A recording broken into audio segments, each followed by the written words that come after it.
कल्पना कीजिए, एक दिन आप सुबह उठते हैं, फोन उठाते हैं और सबसे पहला मैसेज जो आपको दिखता है वो किसी अपने का होता है। आप प्ले करते हैं। स्क्रीन पर वही चेहरा है जिसे आप सालों से जानते हैं। वही आंखें, वही मुस्कान, वही आवाज। लेकिन जो वो बोल रहा है वो आपकी रूह तक हिला देता है। आप सोचते हैं, ये ऐसा कैसे कह सकता है? और तभी कोई कहता है, ये वीडियो नकली है।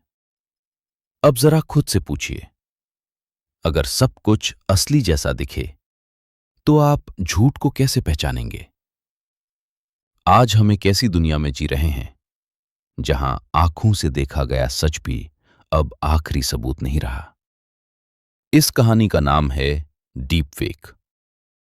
डीप फेक कोई एक टेक्नोलॉजी नहीं है, ये एक आईना है जो हमें हमारी सबसे बड़ी कमजोरी दिखाता है, हमारा भरोसा।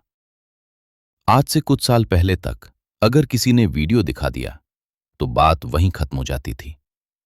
वीडियो है मतलब सच है। लेकिन अब वीडियो सिर्फ एक पॉसिबिलिटी है, सच नहीं।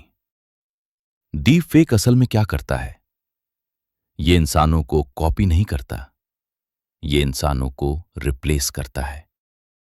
एआई आपकी तस्वीरों को देखता है, आपके चेहरे के हर एंगल को समझता है, आपकी आवाज के उतार चढ़ाव को सीखता है और फिर आपसे बेहतर आप बना देता है।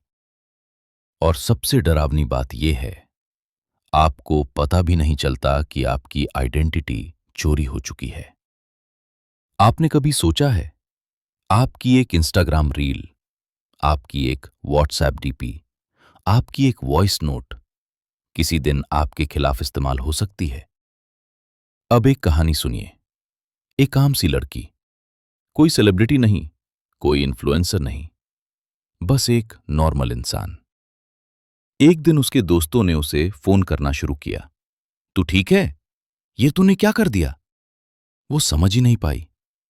जब उसने वीडियो देखा तो उसकी सांस रुक गई। वीडियो में वही थी, लेकिन वो उसकी जिंदगी नहीं थी।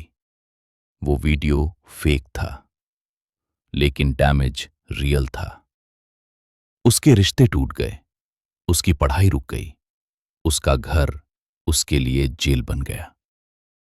क्योंकि समाज फेक और रियल में फर्क नहीं करता, समाज सिर्फ देखता है। और यही डीप फेक का सबसे बड़ा अपराध है। ये इंसान को खुद से लड़ने पर मजबूर कर देता है। अब दूसरी कहानी। एक ऑफिस, एक एम्प्लॉय, एक कॉल, आवाज उसके बॉस की।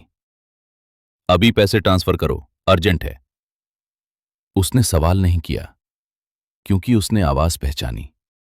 कुछ घंटे बाद पता चला, बॉस ने कभी कॉल ही नहीं किया। उस दिन एम्प्लॉय ने सिर्फ पैसे नहीं खोए, उस दिन उसने ये सीखा कि अब आवाज भी झूठ बोल सकती है।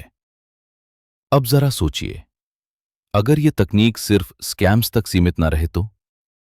अगर किसी नेता का फेक भाषण वायरल हो जाए, अगर किसी दंगे की फेक वीडियो बन जाए, अगर किसी जज का नकली कन्फेशन सामने आ जाए, और फिर सवाल उठे, क्या ये सच है? लेकिन तब तक डैमेज हो चुका हो। डीप फेक की सबसे खतरनाक बात यह नहीं है कि यह झूठ बनाता है, सबसे खतरनाक बात यह है कि यह सच को भी शक के दायरे में डाल देता है। कल अगर कोई असली वीडियो सामने आए तो लोग कहेंगे, एआई से बना होगा। यानी भविष्य में सच भी खुद को साबित नहीं कर पाएगा। इसी को कहते हैं रियलिटी क्राइसिस, जहां इंसान अपनी आंखों पर भी भरोसा नहीं कर पाएगा। अब सवाल यह है, क्या डीप फेक को रोका जा सकता है? शायद नहीं, लेकिन खुद को बचाया जा सकता है। सबसे पहले, किसी भी शॉकिंग चीज पर तुरंत रिएक्शन मत दो। दूसरा, इमोशन में लिया गया डिसीजन सबसे खतरनाक होता है। तीसरा, वेरीफाई करो हमेशा, क्योंकि आने वाले समय में सबसे कीमती चीज पैसा नहीं होगी, सबसे कीमती चीज होगी सच। और शायद उस दिन सच को पहचानने के लिए हमें तकनीक से ज्यादा समझदारी की जरूरत होगी। क्योंकि अगर झूठ इतना असली दिखने लगे तो सच सिर्फ वही बचेगा जिसे हम सोच समझकर मानेंगे। आज ये कहानी किसी और की है, लेकिन इस दुनिया में जहां एआई बोल सकता है, चल सकता है और आपकी जगह जी सकता है, कल ये कहानी आपकी भी हो सकती है। सच हमेशा सामने नहीं आता, उसे दिखाना पड़ता है। अगर आप भी सच के साथ खड़े हैं तो लाइक, कमेंट और सब्सक्राइब जरूर करें। यह है पर्दाफाश, जहां सच से पर्दा उठता है।